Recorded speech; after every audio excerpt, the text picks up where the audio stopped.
سو کر اٹھے تب بھی دعا الحمدللہ الذی احیانا بعد ما اماتنا والیہ النشور.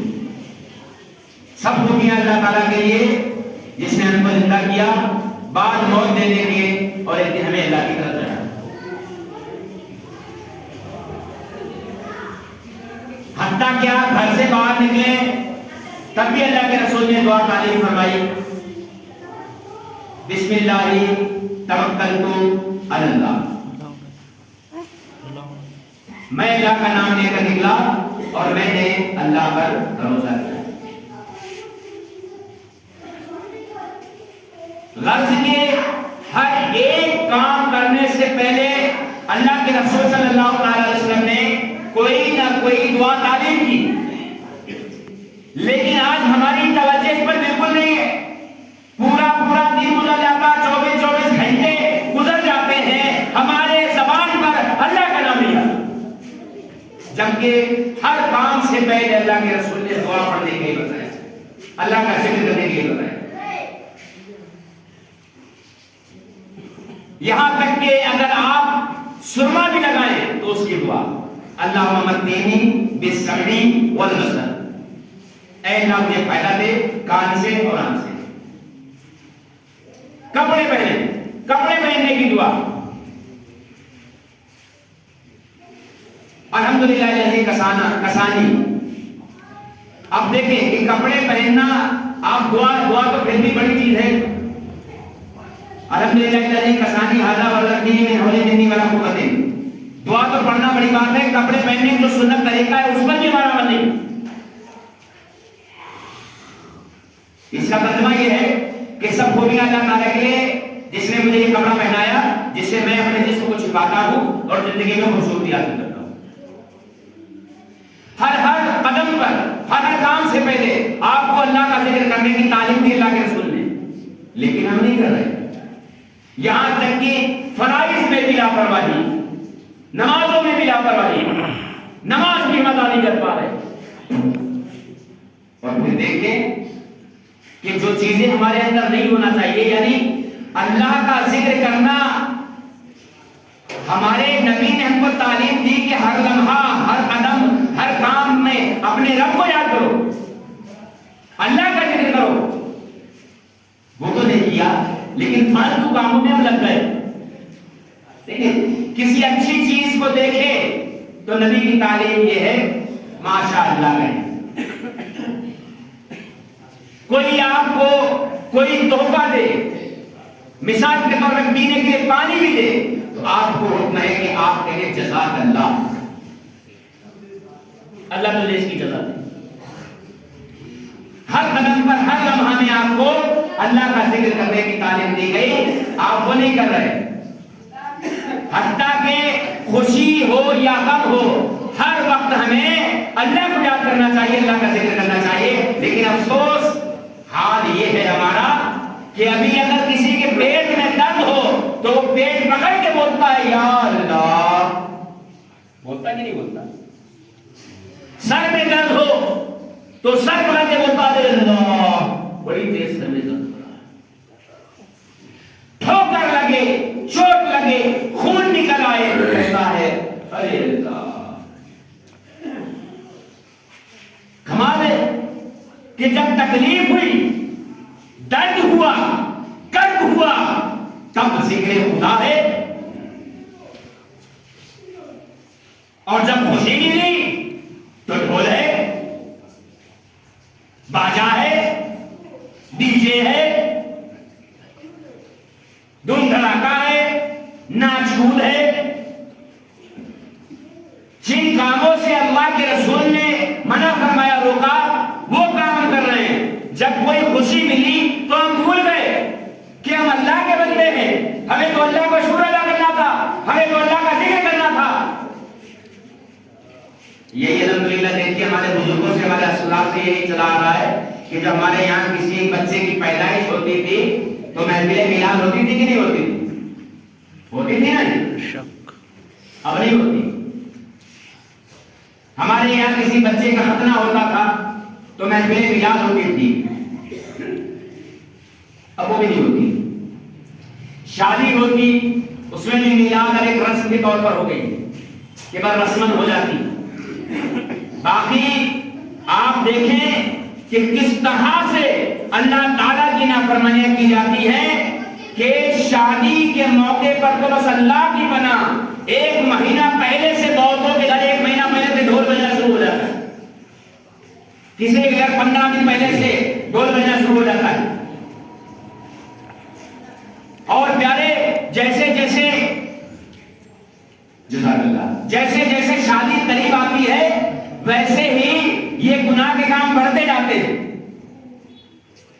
حالت یہ ہے پیارے اسلامی بھائیوں کہ اگر کوئی خدا سے ڈرنے والا سمجھانے کی کوشش کرے تو جواب ملتا ہے ارے یار خوشی کا موقع ہے, بچوں کو خوشی کرنا ہے, خوشی کر لینے دو. خوشی کا موقع ہے, خوشی کر لینے دو. تو کس نے منع کرا بھائی آپ خوشی نہ کرو؟ خوشی کے ڈھول بجانے سے ہوتی ہے, خوشی بھانگڑا سے ہوتی ہے, خوشی ڈی جے سے ہوتی ہے, خوشی بے غیرتی لاگ کر ناچنے ڈانس کرنے سے ہوتی ہے. اگر آپ خوشی میں اللہ کا شکر ادا کریں, سجدہ شکر کریں, یہ کیا خوشی نہیں ہے؟ آپ اچھا کھائیں, اچھا کھلائیں, اچھا کپڑے پہنیں, یہ بھی تو خوشی کا اظہار ہے. یہ ڈھول بجائیں گے تبھی خوشی ہوگی, شیطان کی پیروی کریں گے تبھی خوشی ہوگی. مگر یہ جو جواب دینے والے لوگ ہیں نا کہ خوشی کا موقع کر لینے دو بھائی, یہ کل اللہ کو کیا منہ دکھائیں گے؟ خوشی کا موقع تھا تو نوافل 4 رکعت نماز پڑھتے, اللہ کا شکر ادا کرتے. میں پوچھنا چاہتا ہوں ختموں میں ڈھول بجوانے والوں, بچے کی پیدائش پر ڈھول بجوانے والوں, چھٹی میں ڈھول بجوانے والوں, شادی میں ڈی جے بجوانے والوں, بتاؤ تو صحیح. ہمارے گھر میں مثال کے طور پہ میں اپنے گھر کی بات کرتا ہوں. میرے گھر میں شادی کا ماحول ہے, سب خوش ہیں اور لوگ ڈانس کر رہے ہیں. خدا نہ خواستہ, اللہ نہ کرے کسی کے ساتھ ایسا ہو, خدا نہ خواستہ کسی کو ہارٹ اٹیک آ جائے پھر کیا کرو گے؟ کیا کرو گے پھر؟ کیا اس کے بعد ڈانس کرو گے پھر؟ خدا نہ خواستہ کسی کی موت واقع ہو جائے تو کیا پھر ڈانس کرو گے؟ اور میں پوچھنا چاہتا ہوں کہ اگر ڈھول بجانا, اگر ڈی جے پہ ڈانس کرنا, اگر بھانگڑے کے ساتھ بارات لے جانا اتنا ہی پسند ہے, اتنا ہی اچھا لگتا ہے, اور بغیر اس کے برات نہیں ہوگی, بغیر ناچنے, بغیر ناچنے سے, بغیر ناچے ہوئے, بغیر باجے بجائے ہوئے, بغیر میوزک بجائے ہوئے برات نہیں ہوگی. تو میں پوچھنا چاہتا ہوں میرے آقا صلی اللہ علیہ وسلم نے 11 نکاح کیے, کسی میں نیچے نہیں تھا بھائی. 1,24,000 کم از بیش صحابہ کی شادیاں ہوئی, کسی میں نیچے نہیں تھا بھائی. تواریخ اٹھا کے آپ دیکھیں کسی اللہ والے کی شادی میں یہ خرافات نہیں ملے گی آپ کو. کیا وہ خوشی نہیں کرتے تھے؟ کیا ان کی خوشی نہیں تھی؟ اور میں کہتا ہوں کہ جب اتنا ہی پیار ہے آپ کو ڈھول سے, کبھی کبھی ایسا بھی ہوتا ہے کہ افضال بھائی کی بات بڑی تیر کی طرح لگتی ہے, لیکن مجھے اس بات کی پرواہ نہیں ہے, مجھے اس بات کی بالکل پرواہ نہیں ہے. وہ مولانا, وہ امام مسجدوں کے جن کی نظر اپنی تنخواہ پر رہتی ہے, پیسوں پر رہتی ہے کہ فلاں صاحب ناراض ہو جائیں گے, مجھے پیسے نہیں دیں گے, میں نے کبھی اس بات کی پرواہ نہیں کی اور نہ آج کرتا. میرا رازق میرا اللہ, میں اپنے پیارے آقا صلی اللہ تعالی علیہ وسلم کی امت کا ایک ادنا چھٹا کیا ہوں, اور میرا کام ہے خدا اور رسول کا پیغام آپ نے. مجھے نہیں پرواہ اس بات کی کہ کون ناراض ہوگا اور کون راضی رہے گا. میں کہنا چاہتا ہوں کہ اگر آپ کو بھانگڑے سے اتنی محبت ہے, اگر آپ کو ڈی جے سے اتنی محبت ہے کہ بغیر ڈی جے برات نہیں ہوگی, بغیر ڈانس کیے برات نہیں ہوگی, بغیر کھڑکیاں لگائے برات نہیں ہوگی, تو پھر جب آپ کے گھر پہ کوئی بیمار ہو جاتا ہے تو آپ فون کر کے کیوں کہتے ہو خان بھائی ذرا دعا کر دینا؟ فوراً ڈی جے والے کو بک کرو کہ میرے گھر میں فلاں شخص کی طبیعت خراب ہو، ذرا ڈی جے بجا دینا، شفا مل جائے۔ کہاں امام سے دعا کروانے کے لیے کہتے ہو بھائی؟ فوراً ڈی جے منگواؤ، ڈی جے بجواؤ، اور ڈی جے بجا کر کہو کہ اے اللہ میں نے تو ڈی جے بجوا دیا، اب شفا دے دے۔ کرو گے ایسا؟ نہیں کرو گے، کیونکہ تم بھی جانتے ہو اس بات کو کہ ڈی جے بجوانے سے شفا نہیں ملنے والی۔ تم بھی جانتے ہو اس بات کو کہ بیماری کو دور کرنے والا اللہ تعالیٰ ہے، شفا دینے والا اللہ تعالیٰ ہے۔ تم جانتے ہو اس بات کو، اور تم اچھی طرح جانتے ہو، بھلے تم ڈانس کر رہے ہو شادیوں میں، بھلے تم ناچ رہے ہو شادیوں میں، بھلے تمہارے بچے بے غیرتی کا ناچ ناچ رہے ہیں شادیوں میں، لیکن تم خوب جانتے ہو کہ یہ اللہ تعالیٰ کی نافرمانی ہے، خوب جانتے ہو تم۔ اور جاننے کے بعد بھی یہ بے غیرتیاں، یہ ناچ کود، یہ بے حیائیاں ہمارے گھروں کے اندر ہو رہی ہیں۔ کتنی شرم کی بات ہے، باپ سامنے کھڑا ہے، بیٹی ڈانس کر رہی ہے، بیٹا کھڑا ہے سامنے، ماں ناچ رہی ہے، عجیب حال ہے۔ ذرا بتاؤ تو صحیح، اگر باجا ناچ گانا اتنا تمہیں عزیز ہے، اتنی محبت ہے، تو پھر کسی کے بیمار ہو جانے کے بعد آیت کریمہ کیوں پڑھی جاتی ہے؟ جب کسی بچنے کھال نہیں رہتا ہے تو اس کے لیے آیت کریمہ پڑھی جاتی ہے۔ آپ نے سنا ہوگا لا الہ الا انت سبحانک انی کنت من الظالمین، اس کا ورد ایک 1.25 لاکھ مرتبہ کیا جاتا ہے۔ تو ڈھول بجایا کرو پھر، جب خدا کے فرمان یاد نہیں ہے، خدا کی بات نہیں ماننا ہے، جب اللہ اور رسول کی نافرمانی کرنا ہے، تو پھر آیت کریمہ کیوں؟ نیچے بجاؤ۔ جب اللہ کی نافرمانی نہیں کرنا ہے، اللہ کی بات ہی نہیں ماننا ہے، اللہ کے رسول کے فرمان پر عمل ہی نہیں کرنا ہے، تو جب کسی کا انتقال ہو جائے تو گھر پہ ڈھول بجاؤ۔ ہے کوئی ایسا مسلمان کہ جس کے گھر میں خدا نہ خواستہ اللہ نہ کرے، اللہ سب کو سلامت رکھے، اللہ آپ سب کو لمبی عمر دے، اللہ تعالیٰ آپ کے ماں باپ کا سایہ آپ کے سروں پر رکھے، لیکن بتاؤ تو صحیح، خدا نہ خواستہ میرا باپ انتقال کر جائے تو میں کیا اس کی میت پر ڈھول بجواؤں گا؟ تب تو کہتے ہیں جناب پڑھیے کلمہ پڑھیے، درود شریف پڑھیے، قرآن پڑھیے، پھر تو تیجے میں بھی قرآن کھانے، 10ویں میں قرآن کھانے، 20ویں میں بھی قرآن کھانے، 40ویں میں بھی قرآن کھانے، پھر تیماہی میں بھی قرآن کھانے، پھر جو ہے چھماہی میں بھی قرآن کھانے، پھر برسی میں بھی قرآن کھانے۔ ارے ڈھول کیوں نہیں بج رہا بھائی؟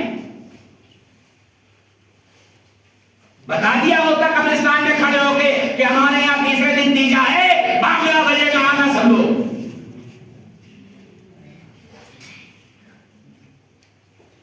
نہیں کہو گے ایسا، کیوں نہیں کہو گے؟ جانتے ہو تم کہ ڈھول بجانے سے اللہ ناراض ہوتا ہے، اس سے مردے کو فائدہ نہیں پہنچنے والا، مردے پر عذاب ہوگا۔ جانتے ہو تم کہ قرآن پڑھا جائے گا تو مردے کو ثواب ملے گا، جانتے ہو تم فاتحہ ہوگی تو مردے کو ثواب ملے گا۔ تو یہ کون سا طریقہ ہے مسلمانوں کہ خوشی میں ڈھول، بھانگڑا، ڈی جے، اور غم میں خدا کو یاد کر رہے ہیں، پھر اللہ یاد آ رہا ہے؟ مت یاد کرو بھائی۔ پھر جو تیجا، 10واں، 20واں، 40واں سب ڈی جے کے ساتھ ہونا چاہیے، اور میرے ساتھ رک کر کے ہونا چاہیے، پبلک بھی زیادہ آئے۔ تو میرے پیارے اسلامی بھائی، ہمارے بزرگوں نے اسلام نے طریقہ دیا ہے نا، یہ ہماری بھلائی کے لیے، ہمارے نبی نے تعلیمات دی ہے، یہ ہماری دنیا اور آخرت کے اندر بھلائیاں ہیں۔ کیا مسلمان ایک دور میں تھا، کل کا مسلمان وہ تھا کہ جب وہ دریا کے کنارے کھڑا ہوتا تھا تو دریا میں راستہ بن جاتا تھا، ہے وہ مسلمان جو کل تک پوری دنیا پر حکومت کرتے تھے، آج تلے چاٹنے غلامیاں کر رہے ہیں انہی حرکتوں کی وجہ سے، کیونکہ ہم نے اپنی زندگی کو اپنی مرضی کے مطابق گزارنا شروع کر دیا۔ یہ نہیں دیکھا کہ کس کام میں اللہ کی فرما برداری ہے اور کہاں نافرمانی ہے۔ مرو گے نہیں کیا؟ دنیا سے جاؤ گے نہیں؟ شادی ہوتی رہے گی، شادی کے بعد دوسرا کوئی کام نہیں ہوگا کیا؟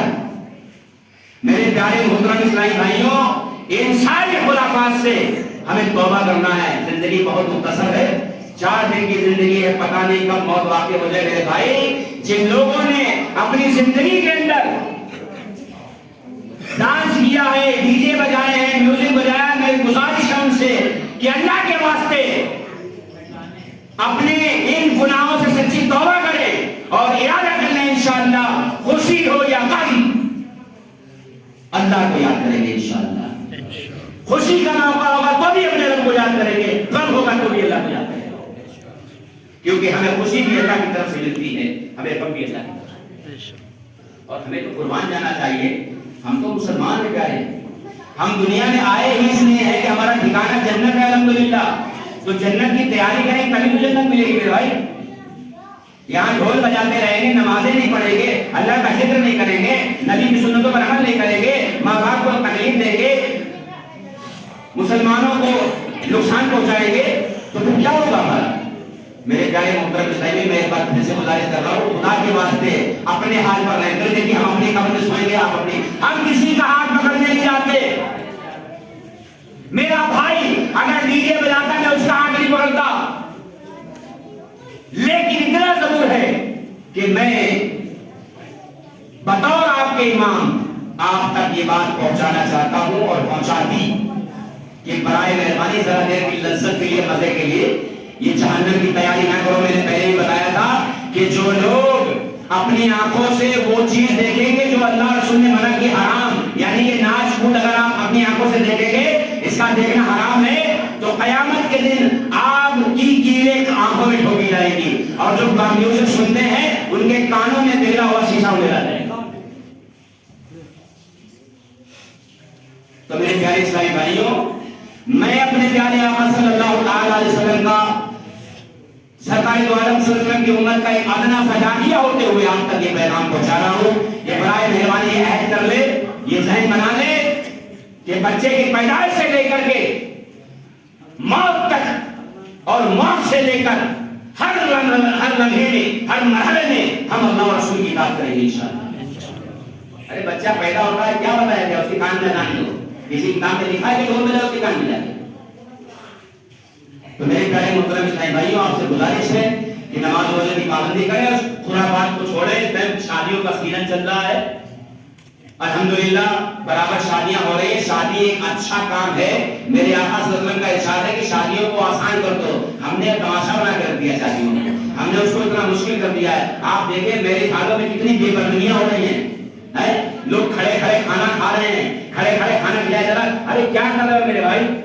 کھانے کی کتنی بربادیاں ہو رہی ہیں۔ ارے آپ کو بھوک لگی ہے، آدھی روٹی کو آدھی روٹی لینا ہے، 2 روٹی ایک بار لے جائیں، آدھی کھائیں 150 دیں گے، سارے بھائی پلیٹیں ایسے رکھ دیں گے۔ یہ رزق کی بربادی کیوں ہو رہی ہے؟ کیا آپ گھر پہ بھی ایسا کرتے ہیں؟ گھر پہ تو آپ باسی کھا لیتے ہیں۔ تو میرے بھائی ان برائیوں کو چھوڑیں، یہ رزق کی بربادی ہے۔ اللہ تعالیٰ ہمیں آپ کو تمام مسلمانوں کو عمل کی سعادت نصیب فرمائے۔ استغفر اللہ کی بالکل ذنب اللہ و لا الہ الا اللہ